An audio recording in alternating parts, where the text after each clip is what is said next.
Bismillahirrahmanirrahim. Assalamualaikum warahmatullahi wabarakatuh. Naam, ismi Lucy Hajidah min firqatil khamisah. Sa'ubayyin lakum anil nilai-nilai kebudayaan di beberapa benua. Nah, di sini yang kita jelasin adalah 3 benua. Dan kelompok 6 menjelaskan tentang 2 benua. Nah, ini saya akan menjelaskan tentang nilai-nilai kebudayaan di benua Eropa. Langsung saja ke pembahasannya.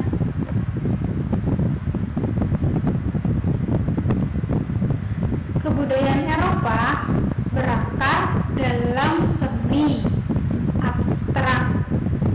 arsitektur, musik, sastra, dan filsafat yang berasal dari budaya daerah di Eropa. Kebudayaan Eropa sebagian besar berakar pada apa yang sering disebut sebagai warisan budaya umum, yang dimilikinya konsep mengenai kebudayaan Eropa umumnya berkaitan dengan definisi klasik dari dunia barat. Dalam definisi ini, kebudayaan Eropa merupakan himpunan dari prinsip-prinsip filosofis, sastra, ilmu politik, dan seni yang membedakannya dari peradaban lainnya. Banyak dari himpunan, tradisi, dan pengetahuan ini berkumpul pada konon barat. Lalu seni Eropa. Seni prasejarah Eropa dimulai sebagai seni lukis gua dan lukisan di batu, serta merupakan ciri khas dari periode antara Paleolitikum dan zaman besi. Sejumlah periode dengan gaya tertentu yang mana secara historis saling tumpang tindih satu sama lain, ya. Sebagaimana gaya yang berbeda berkembang juga di wilayah yang berbeda. Secara keseluruhan, periode-periode tersebut adalah klasik, Bizantium, ada pertengahan, Gotik, Renaissance, Barok, Rokoko, Neoklasik, dan modern pasca modern. Nah, itu merupakan seni-seni dari Eropa, ya. Lalu selanjutnya ke filsafat Eropa. Filsafat Eropa adalah suatu untayan yang dominan dalam filsafat global, ya, dan merupakan pusat penelitian filsafat di Amerika dan banyak wilayah dunia yang berada di bawah pengaruhnya. Nah, sekolah-sekolah filsafat Yunani pada era klasik memberi dasar pada wacana filosofis yang berlanjut sehingga sekarang pemikiran Kristen memiliki pengaruh besar pada bagian bidang filsafat Eropa, ya. Sebagaimana filsafat Eropa telah berada pada pemikiran Kristen juga, yang mana terkadang sebagai suatu reaksi. Lalu mungkin salah satu periode filsafat tunggal yang terpenting sejak era klasik adalah abad pencerahan dan Renaissance. Terdapat banyak perbedaan pendapat atau konflik mengenai nilai-nilai dan bahkan skala waktunya, seperti itu, ya. Lalu selanjutnya masakan Eropa. Nah, masakan dari negara-negara barat beragam dengan sendirinya. Walau ada karakteristik umum yang membedakan masakan barat dari masakan-masakan negara Asia dan negara-negara lainnya. Misalnya nih ya, daging lebih menonjol dan penting dalam ukuran penyajian di dalam Eropa sendiri. Masakan Barat juga menekankan penting saus sebagai bahan penyedap bumbu masakan atau yang menyertainya, antara lain karena sulitnya bumbu-bumbu meresap dalam potongan daging besar yang digunakan dalam masakan Barat. Ya. Lalu roti dari gandum telah lama menjadi sumber pati yang paling umum dalam masakan ini, bersama dengan pasta, dumpling, dan kue pastry. Meskipun kentang telah menjadi tanaman pangan utama sebagai penghasil karbohidrat dalam pola makanan orang-orang Eropa yang diaspora mereka sejak kolonisasi Eropa di Amerika. Nah, itu adalah karakteristik makanan yang ada di Eropa, ya. Lalu selanjutnya, dari tadi saya menyebutkan budaya Eropa atau budaya Barat. Nah, apa sih bedanya? Budaya Barat terkadang disamakan dengan peradaban Barat atau peradaban Eropa, mengacu pada budaya yang berasal dari Eropa. Istilahnya budaya Barat digunakan sangat luas untuk menunjukkan pada warisan norma-norma sosial, nilai-nilai etika, adat istiadat, keyakinan agama, sistem politik, dan budaya khusus serta teknologi. Nah, jadi sama saja ya. Untuk kesimpulan dari budaya Eropa dan budaya Barat. Lalu selanjutnya ada berbagai wilayah Eropa. Pembagian Eropa yang diatur PBB itu ada Eropa Utara, Eropa Barat, Eropa Timur, Eropa Selatan. Ya, ada 4 bagian di Eropa. Lalu di sini yang sangat menarik itu terdapat pengaruh bahasa Arab yang terdapat di benua Eropa ini.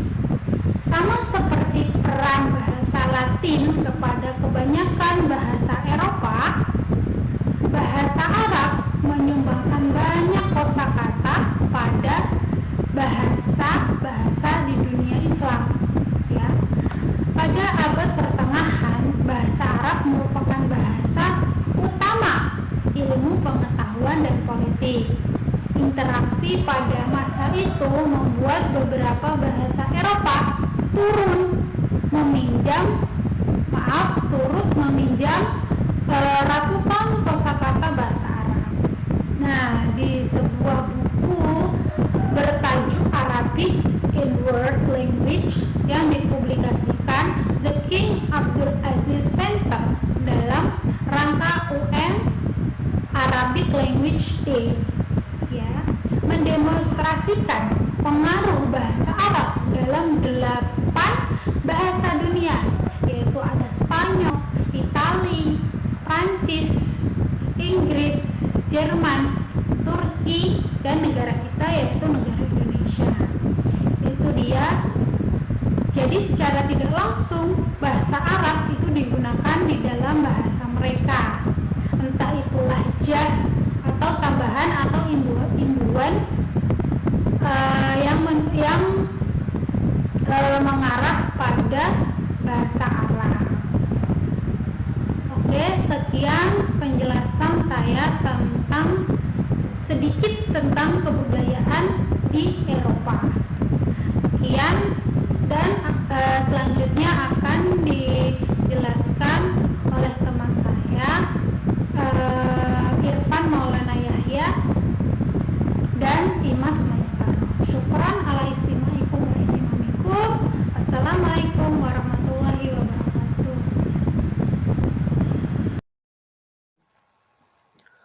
Assalamualaikum warahmatullahi wabarakatuh. Di sini saya Muhammad Irfan akan melanjutkan materi tentang nilai-nilai budaya benua Asia. Langsung saja untuk wilayah budaya Asia sendiri itu meliputi kebiasaan semua masyarakat Asia, mulai dari seni, tradisi seni, arsitektur, musik, sastra, gaya hidup, politik, agama, dan lain-lain. Di sini saya akan mengutarakan pokok-pokok intinya saja. Yang pertama, untuk wilayah Asia sendiri terbagi menjadi 6 wilayah. Yang pertama wilayah Asia Timur, Asia Tengah, Asia Barat, Asia Utara, Asia Selatan, dan Asia Tenggara. Oke, kita langsung saja masuk pada kepercayaan masyarakat Asia. Di sini masyarakat Asia sangat majemuk dalam memeluk kepercayaan, mulai dari agama Islam, Buddha, Kristen, Katolik, Hindu, animisme, dinamisme. Untuk agama Islam sendiri menempati posisi pertama, yaitu 65% masyarakat Asia memeluk agama Islam.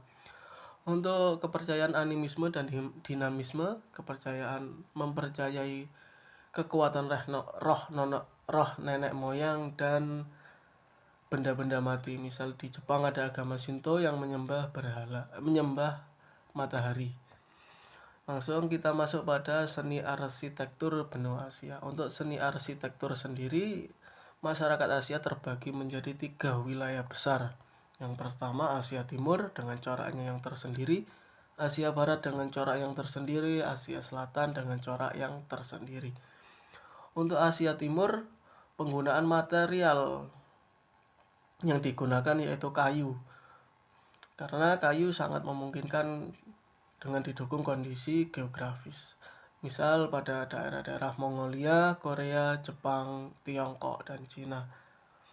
Untuk wilayah Asia Barat yaitu penggunaan tanah liat dan bebatuan.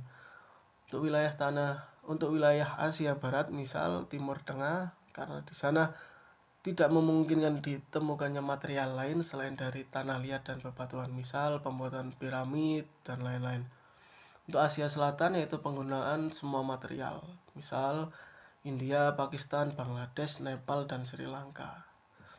Oleh karena itu, penggunaan material dari seni arsitektur dipengaruhi oleh kondisi geografis wilayah tersebut. Terus kita masuk pada sistem perekonomian benua Asia. Untuk sistem perekonomian juga dipengaruhi oleh kondisi geografis. Misal untuk wilayah daerah yang banyak daratannya, maka masyarakatnya mengandalkan pada sektor pertanian dan peternakan. Untuk daerah jalur perdagangan, tentunya masyarakat menggantungkan mata pencahariannya di sektor perdagangan. Untuk wilayah yang memiliki garis pantai panjang, tentu masyarakatnya berprofesi sebagai nelayan. Oke, terus kita lanjut pada etnis benua Asia. Etnis benua Asia. Di sini ada 4 etnis. Yang pertama Mongoloid, Melayu, Dravida, dan kulit putih. Oke. Untuk itu dari nilai-nilai budaya Asia untuk poin-poin terpentingnya, maka materi selanjutnya yaitu tentang nilai-nilai budaya Afrika akan disampaikan oleh teman saya. Sekian dari saya. Wassalamualaikum warahmatullahi wabarakatuh. Baik, di sini saya akan menjelaskan tentang nilai-nilai budaya masyarakat benua Afrika. Seperti halnya benua Asia dan benua lainnya, benua Afrika juga memiliki budaya yang beragam. Penduduk Afrika menganut beragam agama. Di kawasan Afrika Barat dan Utara, Islam menjadi agama yang dominan. Di kawasan Afrika Selatan, jumlah pemeluk agama Kristen lebih banyak dibandingkan Islam. Di kawasan Afrika Timur, penganut Islam dan kepercayaan animisme hampir sama banyaknya. Agama lain yang dianut oleh penduduk Afrika yaitu Yahudi dan juga Katolik Roma. Nah, benua Afrika memiliki keragaman bahasa yang sangat tinggi. Namun, terdapat bahasa utama yang digunakan yaitu Arab, Swahili, dan Hausa. Diperkirakan jumlah bahasa yang digunakan mencapai 1.500 sampai 2.000 bahasa. Dari jumlah tersebut dapat dikelompokkan menjadi 4 kelompok, yaitu ada kelompok Afroasiatika, ada juga kelompok Khoisan, ada kelompok Kongo-Saharan atau dikenal dengan Niger Kongo atau Nilo dan juga Nilo-Saharan. Nah, ekspansi Islam tidak hanya menyebabkan pembentukan komunitas baru di Afrika, tetapi juga menata ulang masyarakat sesuai dengan model Islam. Ketinggian peradaban Islam yang penuh dicapai di Afrika merupakan bantahan atas prasangka rasis yang menganggap orang-orang Afrika sebagai manusia nomor 2. Sekitar 42% dari populasi benua Afrika mengidentifikasi sebagai Muslim. Sebagian besar menganut Sunni dengan mazhab Maliki, Syafi'i atau Hanafi. Kompleksitas Islam di benua ini terungkap lewat berbagai mazhab, tradisi dan juga warisan sejarah. Sejak abad 20 Masehi, Timbuktu itu merupakan perguruan tinggi tempat para sarjana muslim berkumpul, yaitu Sankore University. Timbuktu telah menjadi pusat peradaban Islam di Afrika Barat. Puluhan ribu naskah Islam disimpan secara turun-temurun. Kota ini bahkan pernah menjadi pusat perdagangan yang ramai. Kemudian, di sisi lain, Afrika juga meninggalkan jejak tak terhapuskan dalam peradaban Islam dengan melahirkan sejumlah ulama besar. Kerajaan terpenting serta tradisi yang lestari. Di Maroko, Muslim mendirikan Fez yang segera berkembang menjadi pusat ilmu pengetahuan dan juga pemerintahan. Hal serupa terjadi di kota-kota lain seperti Kairo dan Alexandria. Keberadaan Universitas Al-Azhar yang dapat disebut tujuan kedua pendidikan para pelajar Muslim setelah Mekah Madinah merupakan bukti ketinggian peradaban masyarakat Afrika pada masa Islam. Nah, kalau kita lihat dari seni dan kerajinan di benua Afrika, Afrika memiliki tradisi seni dan kerajinan yang kaya. Seni dan kerajinan Afrika diekspresikan dalam berbagai karya seperti ukiran kayu, kuningan, dan juga kulit. Seni dan kerajinan Afrika juga termasuk patung, lukisan, gambar, tembikar, tutup kepala, dan pakaian upacara dan keagamaan. Banyak perhiasan-perhiasan seperti itu terbuat dari cangkang kauri dan bahan serupa. Demikian pula topeng dibuat dengan desain yang rumit dan merupakan bagian penting dari beberapa budaya di Afrika. Kemudian kalau kita lihat dari segi cerita rakyat dan agama, seperti semua budaya manusia, cerita rakyat Afrika dan agama mewakili berbagai aspek sosial dari berbagai budaya di Afrika. Cerita rakyat juga memainkan peran penting dalam banyak budaya Afrika. Cerita mencerminkan identitas budaya suatu kelompok. Kelompok etnis yang berbeda dari Afrika memiliki ritual atau upacara yang berbeda untuk mendongeng, yang menciptakan rasa memiliki pada kelompok budaya tersebut. Kemudian pakaian wanita di Ethiopia terbuat dari kain yang disebut dengan skema dan digunakan untuk membuat habesha kemis. Pakaian yang terakhir pada dasarnya adalah kain katun. Lebarnya sekitar 90 cm, ditenun dalam potongan panjang yang kemudian dijahit menjadi satu. Kalau untuk pria itu memakai celana dan kemeja selutut dengan kerah putih dan bisa jadi dengan sweater. Pria sering memakai kaos kaki setinggi lutut, sementara wanita mungkin tidak memakai kaos kaki sama sekali. Pria dan juga wanita juga sering memakai selendang yang dinamakan netela. Kemudian dari segi bahasa, Afrika adalah rumah bagi sekitar sepertiga dari bahasa dunia, di mana saja antara 1000 dan 2000 bahasa. Niger Kongo dengan sekitar 1350 sampai 1650 bahasa adalah yang terbesar dari 4 itu. Jumlah warga terbesar dari bahasa di dunia. Bahasa Niger Kongo itu mendiami Afrika Barat, Tengah, Timur, dan Selatan. Nilo Sahara di sebagian Sahara dan Sahel dan sebagian Afrika Timur. Khoisan itu minoritas pribumi Afrika Selatan. Nah, Nilo Sahara mengumpulkan sekitar 140 bahasa dengan sekitar 11 juta penutur yang tersebar di Afrika Tengah dan Timur. Yang terakhir adalah keluarga Khoisan dengan anggota antara 40 sampai 70 orang. Bahasa yang paling banyak digunakan di Afrika yaitu Swahili dengan jumlah 100 juta, Hausa 38 juta, Yoruba 20 juta, Amharic 20 juta, Igbo 21 juta, dan Fula 13 juta. Semuanya itu milik Niger, keluarga Kongo. Sedangkan sangat sedikit negara Afrika yang menggunakan satu bahasa, dan karena alasan ini beberapa bahasa resmi hidup berdampingan. Itu materi dari saya. Terima kasih atas perhatiannya. Wassalamualaikum warahmatullahi wabarakatuh.